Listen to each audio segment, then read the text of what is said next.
Child safety during transport in a motor vehicle has become a very serious issue in our community. Due to this, child passenger safety programs have become extremely important. It is important that parents, guardians of children and infants are made aware of the dangers associated with transporting their loved ones without the proper restraint devices.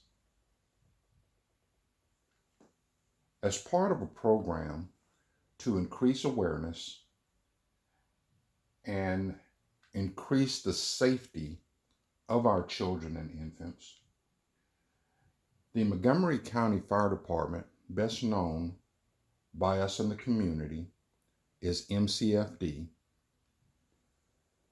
is putting together a program to help in our safety endeavors.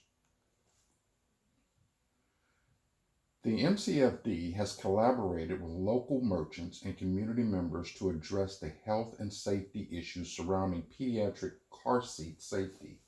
And this is during transport in motor vehicles. Due to our current economical and environmental climates, the proper use of pediatric restraint systems have been forgotten or simply ignored. Because of this, there has been a noticeable increase in the number of child and infant injuries, including death, as a result of motor vehicle accidents and the lack of using proper passive restraint devices for pediatric passengers. In an effort to increase our car seat safety awareness and the use of pediatric restraint devices, the MCFD, local merchants, and members of our community are working together to promote awareness through education and resource availability. The aforementioned government and community entities have worked together to compile important information and to develop an educational and car seat installation program to help in our health and safety endeavors. To help minimize the associated operational costs, members of the MCFD have agreed to offer their services during regular shift hours and by using available facility resources. Now, in addition to that, local merchants have pledged an initial fixed monetary donation with gradual decreases as financial needs for the program decrease. Any remaining funds from these pledges will be used to purchase infant and child restraint systems that will be donated to families that have children and infants and are lacking the resources to obtain these devices on their own. Courses will be offered to members of the community at no charge. Therefore, no revenues will be acquired through the program functions. Hi, my name is Fred Chambers. I'm the lead training officer for MCFD, and I'm the lead in the program endeavors, and I have with the program development many members of MCFD to help in making sure that our children and infants are taken care of during transport in motor vehicles. Now, this program contains details on how the program will be conducted and what we expect to accomplish as a result of the program's process. Now, the program details comes in different sections. First of all, we need to know the what and the why. What are we trying to accomplish and why are we trying to accomplish it? Well, as I mentioned earlier, motor vehicle crashes that involve infants, children being transported have had an increase in preventable injuries and, in some cases, fatalities. As you see in this slide presentation, during a frontal crash of a motor vehicle, and improper use of restraint devices for the pediatric patient. The car seat and the passenger moves about the vehicle unrestrained, and this leads to injuries and, in some cases, death. As you notice here, it is very important that when we are using these restraint devices, they're used properly. In some cases, they can be positioned in the vehicle facing forward, and in some cases, must be facing backward. In forward facing, injury is reduced by 77%. The risk of severe injury is reduced by 40%. When we have our children facing rear, those reductions increase exponentially.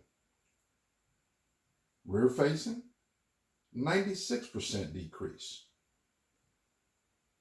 And the risk of severe injury decreases from 40% to 8%.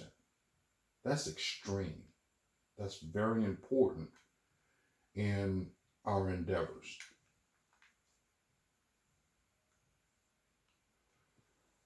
Now, we also need to know the how. How are we going to accomplish what we have set out to do? Well, first of all, we're going to gain access to training facilities, which again will be at the EMS fire stations. We're going to acquire equipment and supplies necessary to carry out the training aspect of the program. And once this is done, we're going to alert the community members, about the education program, where to obtain these services, and also teach them how to install properly these restraining devices. Each one of our training personnel and installation technicians will go through a certification program that is approved by our state in order to gain certification in education and installation processes.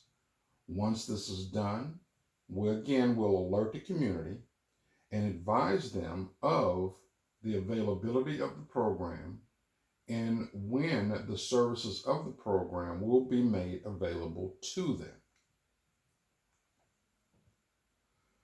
Now, the when and where. Once we've accomplished the first two tasks of our program details, as I mentioned, we will alert the public about the program and give them access through social media outlets and community publications about the opportunities to sign up for the classes at each of our 4 EMS stations. Now, these classes will be of no charge to the participants. We will provide the education and installation techniques for the car seats. And if the family or caretakers for the pediatric passengers already have car seats, we will do a free car seat check. And again, this is through certified National Child Safety Passenger Technicians. Our courses, as I mentioned, will be held at each of our 4 MCFB EMS stations, and the classes will be scheduled Monday through Friday, 8 a.m. to 12 p.m. with a break from 12 to 1 for lunch, picking up training again at 1 p.m. to 5 p.m. On Saturdays, we will offer classes from 8 a.m. to 12 p.m. only. To sign up for these classes, you can go online to mcfd-ems@cps.gov. Now, our proposal for initiating this program is, first of all, to develop and explain to the community our vision. Our vision is to provide for a safe riding environment for pediatric passengers while being transported in a motor vehicle, and to increase the community's level of situational awareness regarding the safety of pediatric passengers. In order to do this, we must equip all parents and guardians with the resources necessary, that's education and the restraint devices if necessary, to protect their children and infants. To eliminate the barriers preventing parents and guardians from acquiring this education is paramount. Therefore, we will bring the education to the community, including the installation or proper installation of these transport devices, and by introducing the proper restraint devices for the specific individual, infants, children, and toddlers. Next in our proposal, we must make sure that the community is totally aware of our mission and understand what this mission is. The MCFD's mission is to combine the efforts of local merchants, the community members such as yourself, and the first responder organizations such as MCFD in combating the health and safety issues that are created by improper education and installation technique of restraint devices for pediatric patients. And finally, in our program proposal, what is our focus? Our focus is to decrease the number of preventable injuries and or fatalities by educating the public on the dangers associated with failed restraint practices. Now, in order to make sure that we are accomplishing what we set out to accomplish, we want to evaluate our program operations. Our evaluation program, or our program evaluation, will consist of evaluation of the course content or component and the device installation component. Each participant of our course will be evaluated on their cognitive retention and their ability to properly install both infant and child restraint devices, and this will be done immediately after completing the Child Passenger Safety course, or the CPS course. They will be tested on what was taught to assure that they understand and can carry out these practices. In addition, a follow-up evaluation through mailed evaluation forms will be conducted 6 months after course completion. This follow-up evaluation will consist of a cognitive retention assessment that will be included in this mail-out, along with a questionnaire outlining the physical ability to properly install pediatric restraint devices. The final step in our program evaluation will include participant feedback. All course participants will be periodically petitioned to provide feedback regarding the use of their specific restraint devices that they use for their family member, In addition, local law enforcement and hospital emergency centers will be asked to provide as much information related to motor vehicle incidents involving pediatric patients as possible. This will be conducted, of course, without violating any Health Insurance Portability and Accountability Act laws, also known as HIPAA. Now, in the program evaluation, we want to make sure that we keep up with the current statistics involving the use of these pediatric restraint devices and the effects that they have on the occupants. As you see here, we have statistics on the number of seat inspections that we've conducted or that has been conducted, the number of free car seats that have been distributed, and the chart on the right basically outlines how well this program works as we continue to inspect and distribute these car seats to families that have pediatric passengers for transport. As you notice, the more that we inspect and distribute, the less injury and death occurs. Now, in summary of this presentation and our endeavors,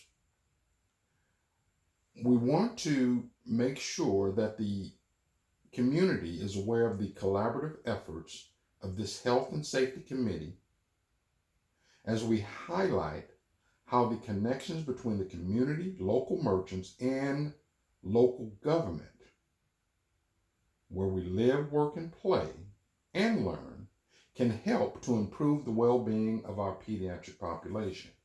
By advancing evidence-based policies and practices to address the health and safety issue, we create health equity for all.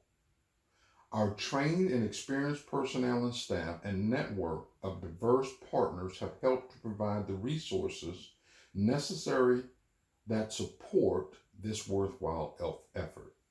This program promotes health and safety through safe and equitable transportation. In an effort to improve the vehicular environment of pediatric patients, this program addresses the health and safety impacts created by the lack of proper pediatric restraints. In addition, the program helps to build partnerships which help to unify and advance public health safety. Final words here. State and local public health systems are essential in preventing and mediating harmful environments. This program will expose gaps in the system, particularly as it pertains to infants and children, and help to explain the challenges faced by parents and guardians and make recommendations on how to mitigate the problem. The primary aim for this program is to gain a sense of accessibility of resources to help minimize or eliminate this public health issue by eliminating or illuminating the problem, lessons learned, shared successes, and identify areas for improvement. I would like to thank everyone that is in attendance for this program and our proposal, and hope to solicit your help to increase the likelihood of decreasing preventable injuries and deaths associated again with transport of infants and children, just pediatrics as a whole, and the improper use of restraint devices and situational awareness of the dangers associated with it.